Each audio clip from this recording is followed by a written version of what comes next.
Di pag-abot ko naman, siyempre, hinahankalag-kalag kung ako saan maglaw si Dennis. Kapag pinaradahan kang motor niya, yun na pala ito. Pinapig tulak niya tulak niya si Pinto. Di pag-abot ito ko lang, kung pakiramdaman ko, tawang baka ako yung mga kaibanan baga, ibang tao. Tawag ba kaya sa Manila, sa kwarto may mga nag-share na opang. Sa hindi pala to? Okay, breakfast. Ano to, putong kamuting kahoy? Lulog? Ayo? Pero masarap. Tapos may palamang ano to, bukayo. Tino si Manay, si Manay rin, utang niniwa kami nagkain. Nak. Hindi mo na kami nagkain. Sinakalit ka rin. Eh, iyo man yan, sige man talaga yung tao. May okay. Si Mingming, share pati pandesal. Ha. Dali.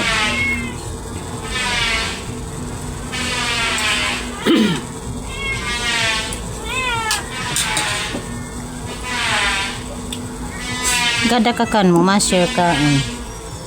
Yung kaw-kaw dito. Ganda. Ay, ano na. Ano yun, ikos na ni? Sorry. Ni. So, buni putol. Ano ba kasi sinagay ko dyan na ikos mani-mani? Alipot na ng buntot ka to. So, medyo brown. Tiko. Hagap na? Higop na.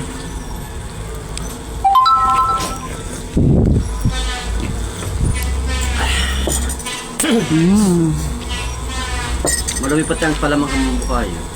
Tanong. Tipong-tipungan.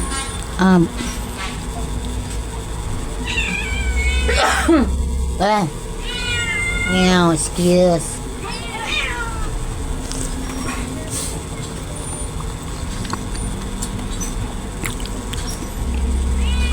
Buman na magpandesal? Sosok mga tubig. Yan ang Pinoy, sinasawsaw ang tinapay. Di, Sinugasan. hinuhugasan tinapay sa kape. Pero yung pinanghugasan, Inumin. inumin. Sinong relate? Nilaban ako naman. Dumalaba ako. Kaya, may photo naman. Tipong baga, no? Bukayo. Yan ang style niya. Yan lang yan, saragay. Pasalabang! Ngayon ka itong may baga sa amin. Tira mo yan, tapos na parang pero makamatang bukayo. Okay lang yun, tama lang. Baka malam. Di man pwedeng matagas ang bukayo, palaman. Pag itong... Tipong nga eh. Hindi naglumo yan, tamainit ni pag niluto pa.